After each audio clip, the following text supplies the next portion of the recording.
Greetings, YouTube. I want to imagine that you are a member of a Neolithic tribe in a place that will someday be Central South America. You live in a rainforest. You have a pool of humans you know, about 200 people. Your language probably only encompasses about 2,000 or so. For you, the rainforest is life. You cannot conceive of life outside the rainforest. It encompasses your entire universe. Now, on the other side of the world, in a place that will someday be Tibet, is another Neolithic tribe. They live a much different life. They live in a much different kind of a location than you do. But their technological levels are equivalent. We'll say that this whole postulation I'm throwing out here takes place about 10,000 years ago, 10 or 12,000 years ago. Okay, got that? Good. And the people in the Proto-Tibet, for some reason, I'm going to say it's because of Handwavium, have decided they really want to kill your tribe. Your tribe's unaware of this fact. Your tribe's unaware of the fact that there is such thing as an ocean, that across the ocean there's another land that's completely different, that isn't a rainforest. So your little clan, your little tribe, is completely ignorant and blissfully going about their daily life. While the people in Proto-Tibet are seething with rage at you. They want you dead. The problem is, they can't do a darn thing about it. There's no way for them to get to you. None of them have ever seen an ocean either. Well, they may have seen a slightly larger body of water than you have. They still don't have a clue how to even get to an ocean, which direction there is an ocean, what an ocean is, how to cross an ocean, how to find you, even if they could do this. They just know you're out there, and they want you dead. Again, in Wavium. So what do? It would take them literally generations to get from where they are to you, traveling at the fastest speed they've got, which is their feet, as a group, having to develop or steal or somehow get the technology to get from where they are to where you are. So you're talking 4 to 5 generations before they get there. By which time, the people that would arrive, if they were forced to do this, would be completely different than the ones that started. You, of course, would have been long dead. Your great-great-great-great-great-great-grandchild may be in the same place, and may speak the same language, and may be essentially the same culture. But they're still blissfully ignorant of the fact that there's these Proto-Tibetans that really want you dead, except the Proto-Tibetans that are in that group now are not the Proto-Tibetans that really originally wanted you dead. They're completely different entities. They're different people. And they probably don't even know why they're doing this at this point. Maybe they've built a cult about it. And when they finally find out that the cult is not what they thought it was, that you're just the same kind of people they are, they're going to be deeply, deeply disappointed. Things could turn out badly for either group.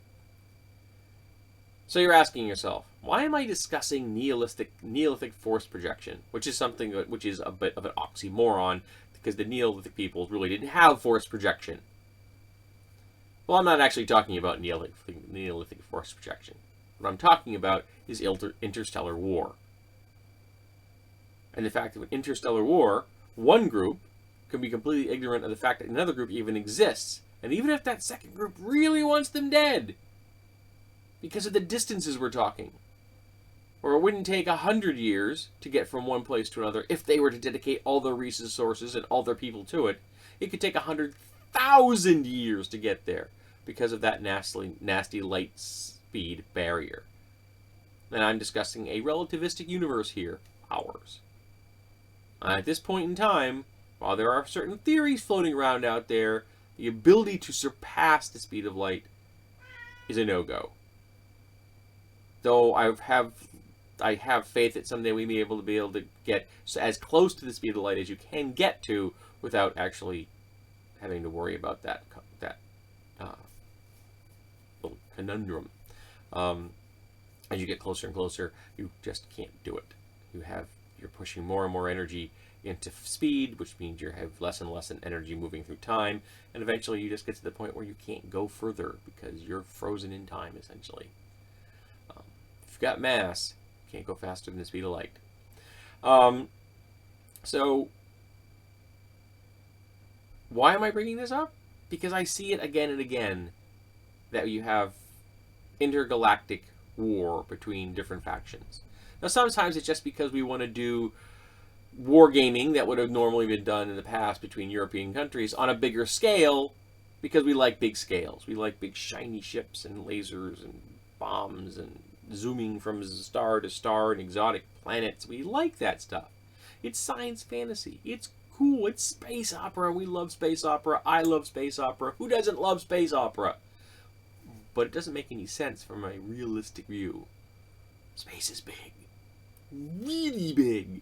Most people just cannot wrap their heads around deep time or deep space. How much space there is out there and how many resources there are. So anything that says, well, it's a resource war, no. In our system, there's so much water, for example, coming to Earth to steal it is pointless. There's billion times more water in our system floating around and as ice and out there. You just don't need to come here.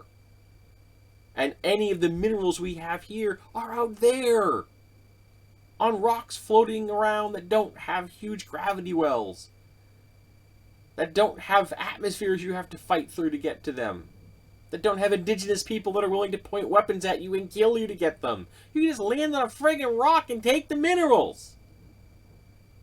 So it makes no sense. And the only one that makes the slightest, tiniest bit of sense is the old trope of the AI system that went rogue or outlasted its purpose and it's still following its last orders. But that's an AI that is very, very smart but not truly sapient, which is kind of sad. Repeating the same thing over and over again. And that kind of slightly makes sense, but only in the idea that they could possibly conceivably exist, but they're still having to deal with our relativistic universe, and we're still the tiniest needle in the most unimaginably huge haystack.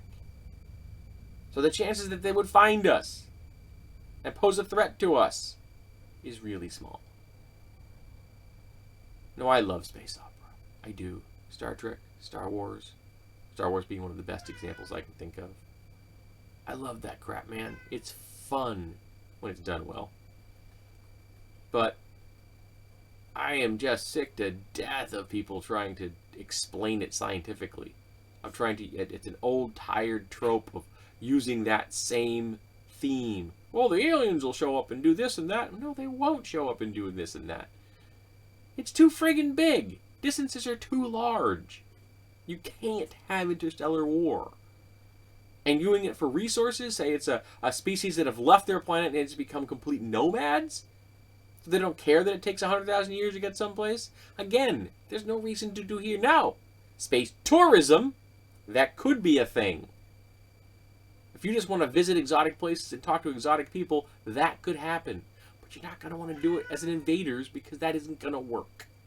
If your entire species is in one vessel floating through space, even if it's the size of our moon, you don't want to put that at risk. Because that's everybody. And you could get blown out of the sky. It's a whole lot simpler to just be peaceful. Just be traders. And since you don't need resources, what you're trading for is knowledge. Entertainment, art, poetry, sculptures, paintings, music, operas, the real kind. That's a fascinating theme for a story now, isn't it? Rather than one people want to go up pull another bunch of people, it's just a retelling of every Earth-based war we've had in the last 10,000 years. But let's come up with better plot lines. Let's come up with more interesting ideas. Let's not just write our conflicts on a bigger scale, wave the magic wand of Handwavium, and say it's good. Ask more from our content creators, and maybe we'll get something better in return. So, I'm asking my viewers, what is the most egregious example of something silly in a space opera that gets under your skin. Obviously, one of the silliest things that gets under mine, I have just explained. And feel free to use Neolithic force projection as a metaphor if you want. It is a metaphor, right? Yeah, it's a metaphor. I can always get confused between metaphor and analogies. So there you go, folks. Have at it.